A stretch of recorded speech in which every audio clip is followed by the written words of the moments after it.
ప్రముఖ రాజకీయ విశ్లేషకులు తెలకపల్లి రవి గారు మనతో పాటు జాయిన్ అవుతారు. రవి గారు నమస్తే అండి.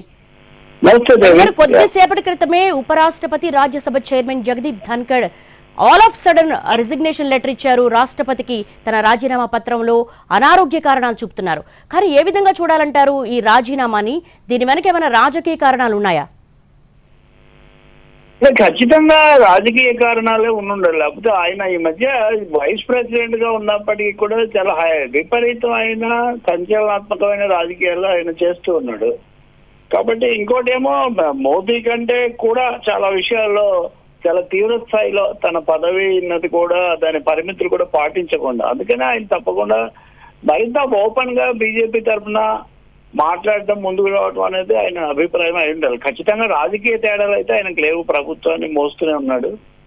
పోనీ రాష్ట్రపతి అవ్వడం కోసం అంటేనేమో రాజకీయాల్లోకి ప్రత్యక్షంగా రాకూడదు. అందువల్ల ఖచ్చితంగా రాజకీయంగా మోదీ ప్రభుత్వానికి ఉపయోగపడటం అన్నదే ఆయన ఉద్దేశం అని చెప్పి మనకు స్పష్టంగా కనిపిస్తుంది. ఇది ఈ మధ్య కాలంలో సుప్రీంకోర్టు మీద, ఆ వ్యవస్థ మీద కూడా విపరీతంగా దాడులు చాలా విచిత్రంగా ఎవరు చేయని స్థాయిలో ఆయన న్యాయ వ్యవస్థ మీద కూడా దాడులు ఎక్కువ పెడుతూ వస్తున్నారు.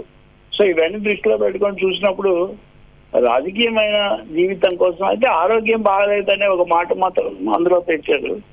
అది ఎంతవరకు ఇప్పటి వరకు అలాంటి సమాచారాలు ఏం రాలేదు, ఎప్పుడు ఆసుపత్రిలో చేరినట్టు ఇంకొకటని ఇవన్నీ కూడా. కాబట్టి ఆయన ఇంకొకటేమో ఆయన ఇది కూడా చేయొచ్చు, రాజకీయ న్యాయ వ్యవస్థకు సంబంధించిన పనులు చేద్దామని కూడా ఆయన ఏమన్నా భావిస్తున్నారేమో తెలియదు. ఇంత రాజకీయం మాట్లాడాక అది కూడా చేయలేరు. కాబట్టి అనేక కోణాల్లో చూస్తే it will be playing a role. And BJP చాలా మందిని రంగంలోకి దింపి పరోక్షంగా వాడుకుంటూ ఉంటుంది. వీళ్ళందరూ మీడియాలో మేధావులుగా, వ్యాఖ్యాతలుగా, రచయితలుగా, లేకపోతే వాళ్ళు పెట్టే ట్రస్టులు వీటికి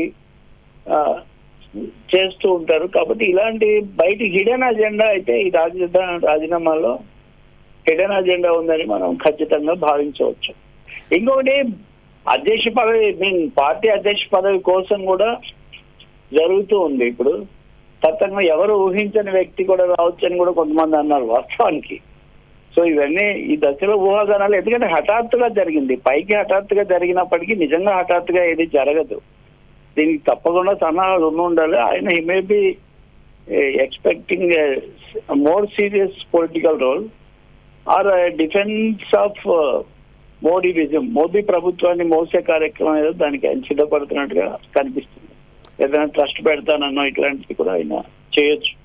బహుశా మరికొద్ది సేపట్లో ఇప్పుడిప్పుడే వస్తుంది కాబట్టి మనకు ఆ వివరాలు కూడా అందే అవకాశం ఉంది. ఒకటైతే నేను చెప్తాను, ఖచ్చితంగా ఆయన మోదీ ప్రభుత్వానికి అనుకూలంగానే ఇది చేశారు. ఆ రాజీనామాలో కూడా వేరే ఏ విషయం లేదు. దేశంలో ఉన్న మిగతా పక్షాలు ఆయన వైస్ ప్రెసిడెంట్ గా, చైర్మన్ గా కూడా అక్కడ ఉన్నారు కదా, కనీసం మాట వరుసకైనా నాకు అందరూ సహకరించారనో ఇంకోటనో, రాజకీయ వ్యవస్థ across the political spectrum different parties ఇట్లాంటి ప్రస్తావన కూడా చేయలేదు ఆయన. కాబట్టి ప్యూర్లీ ఆయన బీజేపీ యాంగిల్లోనే ఇది చేశారు అని మనం భావించాల్సి వస్తుంది. ఇంకా తీవ్రంగా ఉండాలని ఆయన ఉద్దేశం కూడా కావచ్చు. అవన్నీ కొద్దిసేపు బహుశా మనకు కొంచెం సమయం తీసుకుంటే ఆ స్పష్టత కూడా వచ్చే అవకాశం ఉంది. ఎగ్జాక్ట్లీ రవి గారు. కానీ ఒకవేళ అనారోగ్య కారణాలే హెల్త్ రీజన్స్ ఒకవేళ ఆయన కారణంగా మెన్షన్ చేశారు కాబట్టి, కానీ అలా హెల్త్ రీజన్స్ అయితే కనుక పార్లమెంట్ సెషన్స్, మాన్సూన్ సెషన్స్ ప్రారంభమైన ఫస్ట్ డే హ్యాండిల్ చేసి ఈవినింగ్ కల్లా ఎందుకు లెటర్ ఇస్తారు? ముందుగానే తనకు అనారోగ్య కారణాలు ఉన్నాయని చెప్పొచ్చు కదా. ఆల్ ఆఫ్ సడన్ ఈ డెసిషన్ తీసుకోవడం వెనక ఏదో బలమైన రీజన్ ఉందనేది మాత్రం చర్చ నడుస్తుంది. మీరు అన్నది నిజం. పార్లమెంట్ సమావేశాలు మొదలవక ముందే చెప్పాలి కదా, ఆయన ముఖ్య పాత్రలో ఉంటారు. నేను ఒక డైవర్షన్ పాలిటిక్స్ కూడా ఇప్పుడు తీవ్రంగా నడుస్తుంది. ఒకదాని మీద నుంచి ఇంకో దానికి నడపడం, వెంటనే ఇప్పుడు ఇది రాజ్యాంగ పదవి కాబట్టి బహుశా లాబింగ్, మళ్ళీ కన్విన్సింగ్ ఇవి ఇతరులు చేసే అవకాశం పెద్దగా ఉండదు. రాష్ట్రపతి నిర్ణయం తీసుకోవాలి. కాబట్టి పార్లమెంట్ లో చుక్కెదురై ప్రతిపక్షాలన్నీ అడ్డం తిరుగుతున్న, తీవ్రంగా వ్యతిరేకిస్తున్న పరిస్థితి నుంచి బయటికి రావడానికి కూడా దీని మీద కూడా కొంచెం అటెన్షన్ డైవర్ట్ చేసే ఒక అవకాశం ఉంది. డైవర్షన్, బీజేపీ డైరెక్షన్, ఈ రెండు కారణాలు తప్పకుండా దీని వెనుక ఉన్నాయి ఆయనకు. అయితే ఆరోగ్యం అంత తీవ్రం అని మీరు అంటారా? ఇటీవల కాలంలో ఆయన వ్యవహరిస్తున్న తీరు అనారోగ్యంతో ఉన్న మనిషి చేస్తున్నట్టుగా లేదు, చాలా అగ్రెసివ్ గా ఉన్నాడు ఆయన. ఎగ్జాక్ట్లీ. చాలా అగ్రెసివ్ గా మాట్లాడుతూ ఉన్నారు. ప్రతిదీ కూడా మోదీ కంటే కూడా రెచ్చిపోయి మాట్లాడిన సందర్భాలు కూడా చాలా ఉన్నాయి. అవి ముఖ్యంగా కోరి సుప్రీంకోర్టుతో అంత తగాద పెట్టుకొని అన్నిసార్లు హెచ్చరికలు చేసి దానికోసం నేను ఏదైనా చేస్తానని చెప్పి, సో హీ మే కమ్అవుట్. ఆయన ఈ ప్రభుత్వానికి అలాగే సంఘ పరివారకు ఛాంపియన్ గా ఆయన ముందుకు వచ్చే అవకాశం చాలా ఉంది. అది ఏ రూపంలో ఉంటుంది అనేది మనం తీసుకోవాలి. అది వాళ్ళ అండర్స్టాండింగ్ లో ఉండొచ్చు. ఇటు అధ్యక్ష పదవికి జరుగుతున్న ఎన్నిక నేపథ్యంలో ఈ 75 ఏళ్ల సమస్య కూడా ఒకటి ఉంది కదా, సో అలాంటివి కూడా తీసుకురావచ్చు. అంటే రాజకీయవాది నేను అని చెప్పే కార్యక్రమం కూడా. ఈయనకు యాక్టివ్ పొలిటికల్ లైఫ్ ఉందండి అంతకుముందు, అందుకని యాక్టివ్ పొలిటికల్ లైఫ్ లేని మనిషి కూడా ఏం కాదు ఈయన. కాబట్టి ఈయన బెంగాల్ గవర్నర్ గా ఉన్నప్పుడు చూస్తే కూడా మనం చాలా తీవ్రంగా మమతా బెనర్జీ లాంటి నాయకులను కూడా ఇబ్బందిలో పెట్టేంత తీవ్ర స్థాయిలో ఘర్షణ పడినటువంటి వ్యక్తి జగదీప్ ధన్కర్. బహుశా ఈ మధ్యకాలంలో అంత వివాదాస్పదంగా వ్యవహరించిన రాజ్యాంగాధినేత ఎవరు లేరు. గవర్నర్ల బాధ్యతలు వాటి మీద సుప్రీంకోర్టు చెప్పిందన్నారు కదా, దాదాపు ఈయన కూడా గవర్నర్లను మించి రాజకీయంగా రాజ్యాంగ పరిధి మించి వ్యవహరించినటువంటి మనిషి. సో ఇవన్నీ దృష్టిలో పెట్టుకొని చూస్తే ఇది తప్పకుండా రాజకీయమైన లక్షణాలు దీని వెనుక ఉన్నాయి. అవి బహుశా ఎంతో దాగేది కూడా ఏమీ ఉండదు. ఈ ఆరోగ్యం అనేది కూడా చాలా వేగ్గా ఉంది.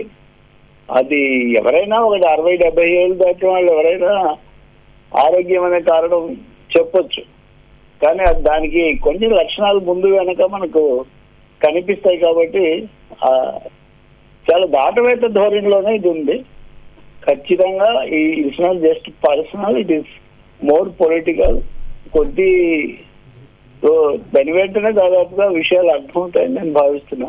దీని వెనక పరివార ఆదేశం కూడా ఉంటే ఉండొచ్చు. ఇంకొక చిన్న సమస్య అంటే మరొకరిని ఎవరినైనా రీప్లేస్ చేయటం కోసం కూడా ఇలాంటి పనులు కూడా చేయొచ్చు.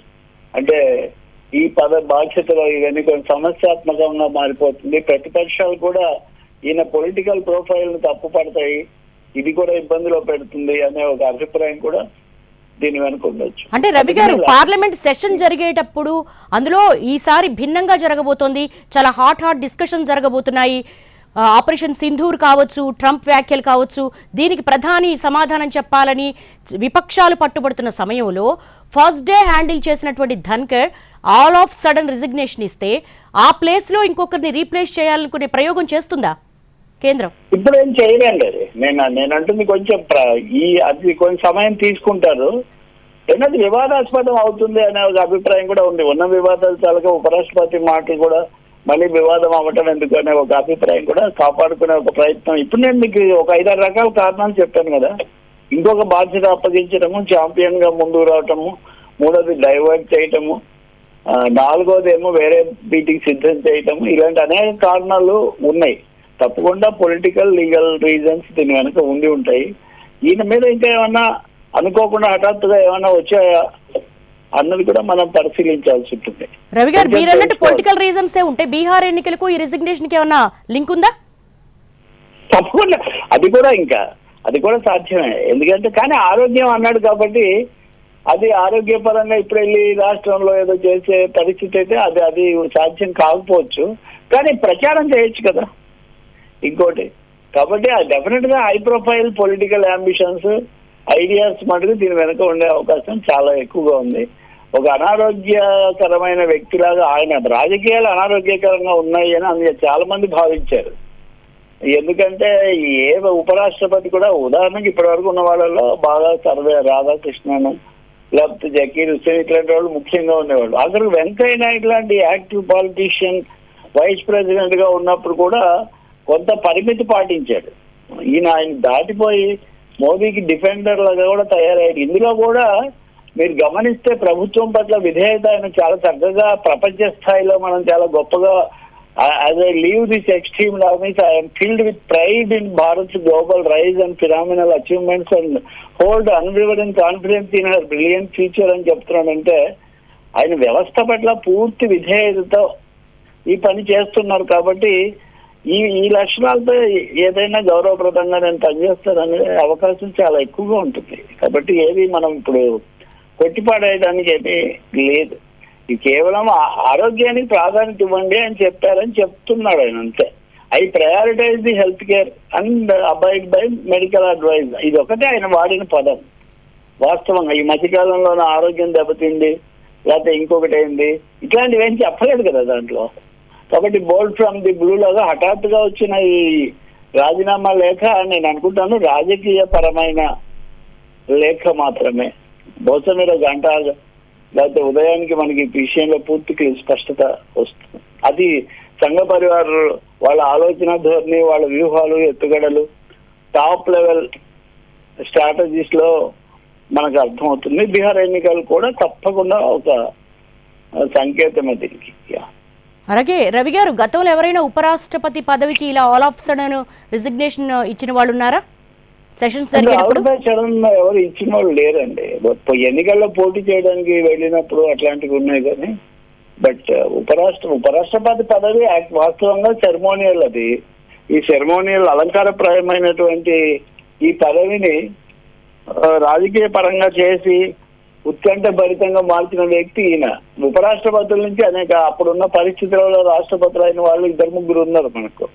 బిడి జెట్టి కానీ, తర్వాత జకీర్ హుస్సేన్, అంతకుముందు ఇంకొక ఆయన. సో ఇలా జరిగినవి ఉన్నాయి. బీవీగిరేమో ఉపరాష్ట్రపతి పదవికి రాజీనామా చేసి వెళ్ళి రాష్ట్రపతిగా పోటీ చేశారు ఆయన. కాబట్టి అప్పుడు ఆయన మద్దతుతో కూడా పోటీ చేశారు, గెలిచారు కూడా. కాబట్టి ఉపరాష్ట్రపతి పదవికి అదే నేను చెప్తుంది. వెంకయ్య నాయుడు ఎప్పుడు చెప్పేవాళ్ళు కదా, ఉపరాష్ట్రపతి పదవికి రాజీనామా తర్వాత ఎవరైనా ఏం చేస్తారు, రిటైర్మెంట్ తర్వాత రాష్ట్రపతి అవ్వాలి. రాష్ట్రపతి అవ్వడం అనేది పొలిటికల్ డెసిషన్, అది వీళ్ళు చేయాలి. కాబట్టి ఇప్పుడు ఈ విధమైన రాజకీయ పాత్ర తర్వాత అవకాశం కూడా లేదు. మరి ఒకవేళ వస్తుందా, ఇప్పుడు మారిన దాంట్లో అందరూ రాజకీయాలు కాబట్టి అట్రాక్ట్ అవుతుందో తెలియదు. రాష్ట్రపతి కావాలంటే రాజీనామా చేయాల్సిన అవసరం లేదు కదా. కాబట్టి ఆ కోణంలో చూసినప్పుడు వెంకయ్య నాయుడు లాగే ఈయనకు సంబంధించిన అంశాల్లో కూడా ఒకవేళ అవకాశం లేకపోవడం ఆయనకు నచ్చలేదా?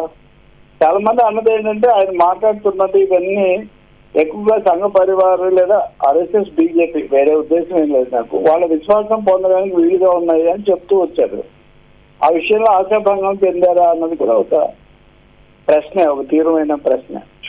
అది ఇవన్నీ అవకాశాలు కనిపిస్తున్నాయి మనకు. రవి గారు, ఉపరాష్ట్రపతి పదవి అలంకారప్రాయం దానికి భిన్నంగా ధన్ఖడ్ వ్యవహరించారు. చాలా యాక్టివ్, అగ్రెసివ్ రోల్ పోషించారు. మీరు ఇందాక కూడా చెప్పారు.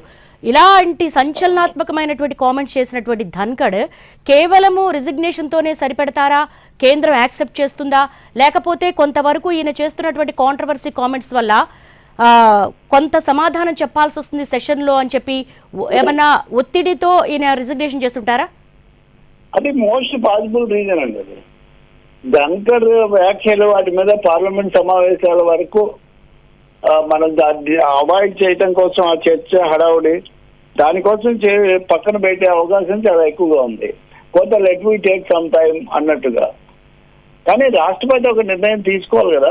పైగా దీనికి ఏం టైం బౌండ్ ఏం లేదు ఇంత లోపల తీసుకోవాలని. ఇక్కడ మనం 2 రకాల మాటలు చెప్పొచ్చు. ఒకటి, వ్యూహాత్మకంగా చేసి ఉంటే వాళ్ళు ఆమోదించవచ్చు కూడా.